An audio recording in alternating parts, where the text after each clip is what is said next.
Good morning to all of you. आप हैं विद्यार्थी ट्यूटोरियल के सदस्य। फिलहाल आज हम आपको एलसीएम और एचसीएफ की जानकारी देंगे। एलसीएम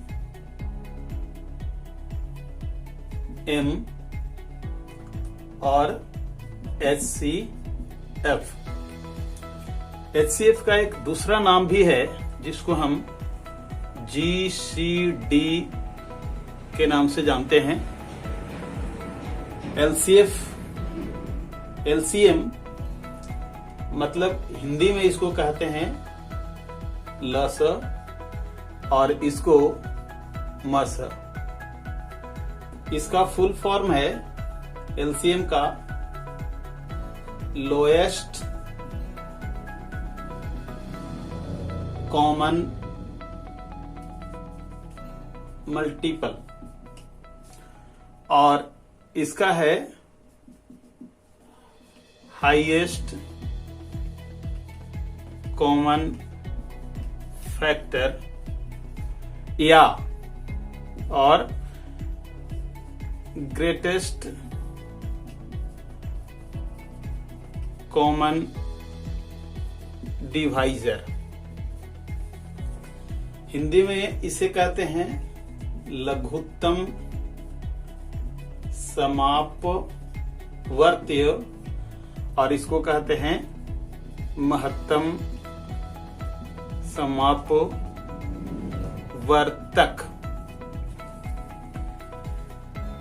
लघुत्तम समापवर्त्य और महत्तम समापवर्तक में थोड़ा सा डिफरेंसेज है। यहाँ समापवर्त्य समापवर्तक और लघुत्तम शब्द जो है दो शब्दों के मेल से बना है, एक लघु जोड़ उत्तम और महान जोड़ उत्तम। महान को समझा जाए बड़ा और लघु को समझा जाए छोटा। मतलब क्या कि अगर कई समापवर्त्य हो और उसमें जो सबसे छोटा हो और कई समापवर्तक हो जिसमें सबसे बड़ा हो, यही ढूंढना है एलसीएम और एचसीएफ में।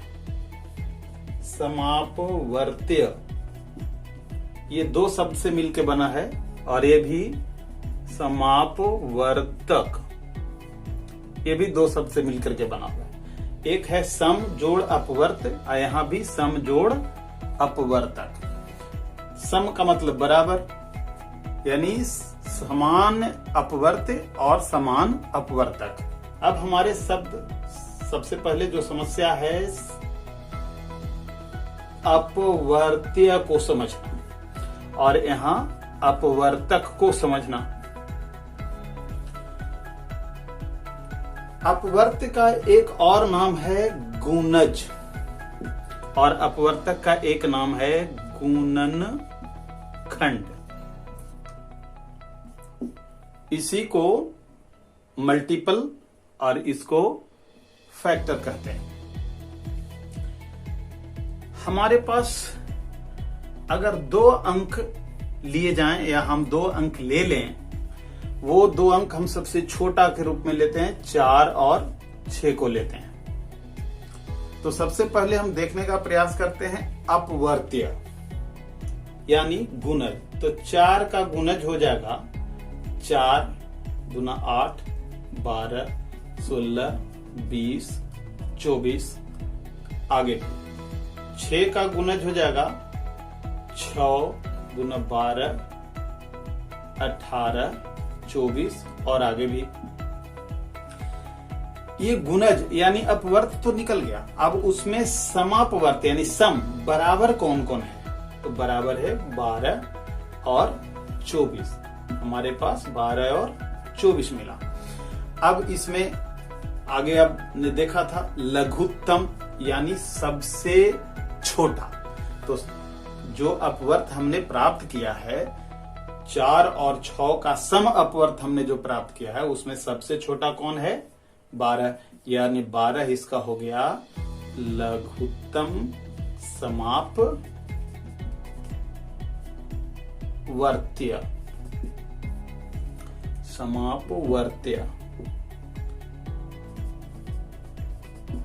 समापवर्त यानी LCM।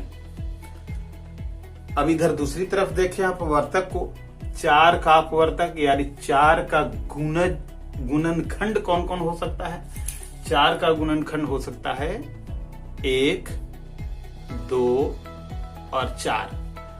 और 6 का गुणनखंड हो सकता है 1, 2, 3 और 6। गुणनखंड का मतलब ये भी हम समझ लें कि वो कौन कौन सा टेबल होगा, कौन कौन सा पहाड़ा होगा जिसमें 4 आएगा, कौन कौन सा पहाड़ा होगा जिसमें 6 आएगा। यानी एक पढ़ते हैं, एक का पहाड़ा पढ़ते हैं, एक का टेबल पढ़ते हैं तो 4 आएगा, 2 का भी 4 आएगा, 4 का भी 4 आएगा, उसी तरह से इसको भी। अब इसमें सबसे पहले तो हमको अपवर्तक तो हमने खोज लिया कि 4 का अपवर्तक 1, 2, 4 और 6 का अपवर्तक 1, 2, 3, 6। अब उसमें सम अपवर्तक खोजना है, यानी मिलता कौन है? तो मिलने वाला ये है, इसके अलावा और कोई नहीं। तो हम सम अपवर्तक के रूप में 1 और 2 प्राप्त करते हैं। अब जैसा कि सम अपवर्तक का मतलब क्या था? समापवर्तक में पहले ही जानते हैं HCF यानी हाईएस्ट, सबसे बड़ा, मस सबसे बड़ा। तो सबसे बड़ा इसमें दोनों में कौन है? तो 2, यानी 2 इसका क्या हो गया? मस यानी महत्तम समावर्त या HCF। अब इनके बारे में थोड़ी बहुत जानकारी और ले लें। अपवर्त जो है दी गई संख्याओं के बराबर या उससे बड़ी संख्याएं होती हैं। जैसे 4 का अगर हम अपवर्त निकालते हैं तो हमने अभी लिखा था 4, 8, 12, 16 है ना, 20, 24 वगैरह, ये अपवर्त है। तो 4 का अपवर्त कौन कौन है? 4 के बराबर है या 4 से सभी बड़े हैं। लेकिन जब अपवर्तक की बात करते हैं HCF के लिए, जब हम अपवर्तक निकालते हैं तो अपवर्तक निकालते समय जैसे मान लीजिए 4 का अपवर्तक हम निकाल रखे थे 1, 2 और 4। तो 4 का अपवर्तक या तो 4 के बराबर है या 4 से छोटा है ना? 4 के बराबर है या 4 से छोटा है।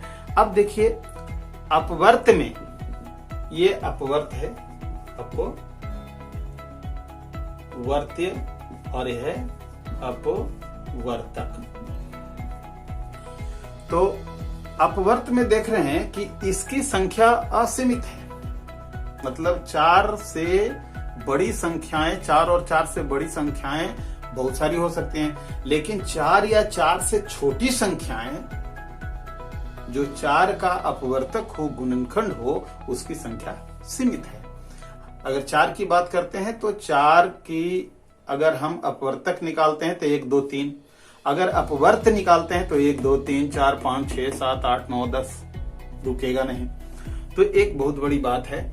और दूसरी चीज, अगर हम 4 के अपवर्त और अपवर्तक की बात करते हैं तो 4 का जो अपवर्त होगा उसमें सबसे छोटा जो होगा, 4 का अपवर्त में जो सबसे छोटा होगा वो खुद स्वयं होगा।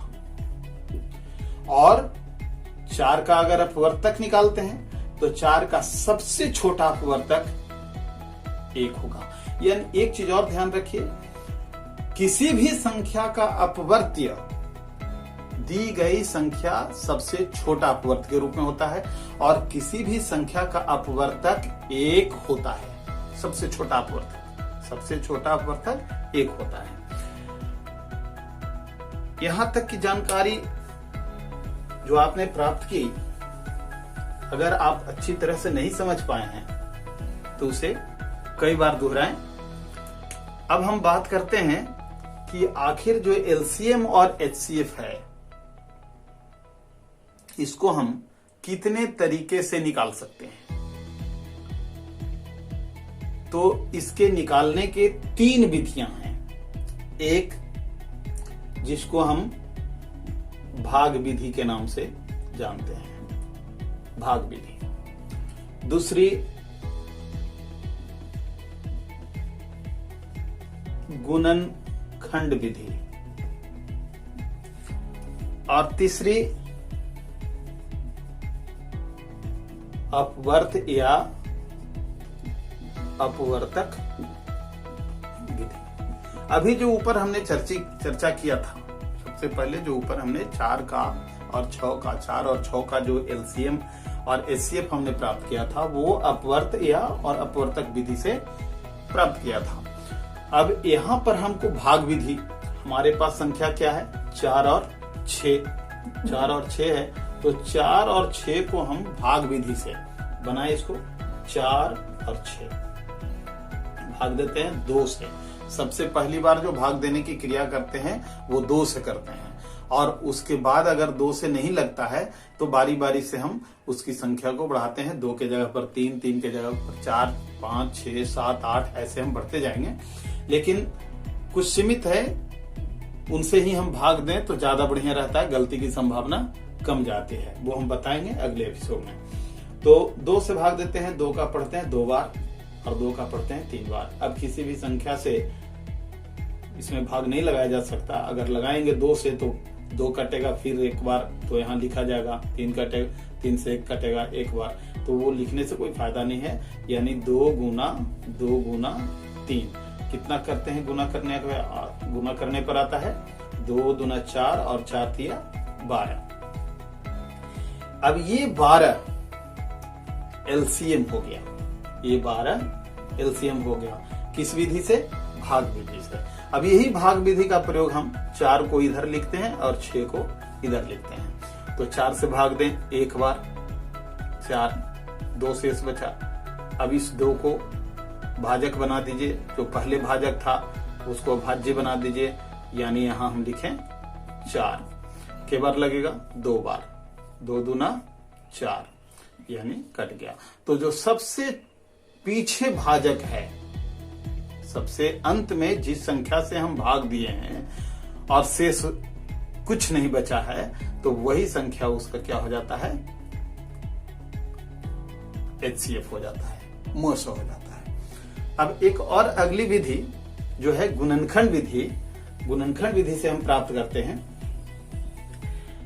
अब 4 का गुणनखंड निकालें तो 2 गुना 2, 6 का गुणनखंड निकालें तो 2 गुना 3, सामने न लिखे तो और अच्छा है, 2 गुना 3। अब देखिए, जो मिल जाता है दोनों में, जिसको उभयनिष्ठ कहते हैं, तो दोनों में मिला हुआ है वो उभयनिष्ठ है, और जो नहीं मिला है उसको भी एक एक घेरा बना दे और हर एक घेरे से एक एक संख्या को ले ले, यानी 2 गुना 3, ये और ये गुना करने पर 12। ये हो गया आपका एलसीएम।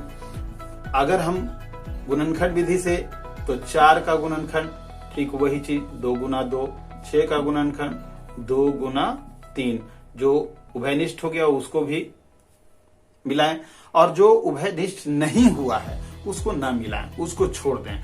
अब केवल उभयनिष्ठ जो है उसमें से एक संख्या को ले लें, 2, यही हो गया एचसीएफ, ये हो गया एचसीएफ और ये हो गया एलसीएम।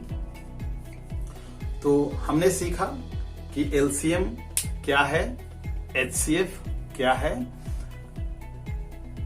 उसके और कई नाम हैं, कितने विधि से उसको हम बना सकते हैं। तो अगर आपको ये वीडियो पसंद आया हो तो सब्सक्राइब जरूर करेंगे और कमेंट बॉक्स में अपनी बात लिखना ना भूलेंगे। धन्यवाद।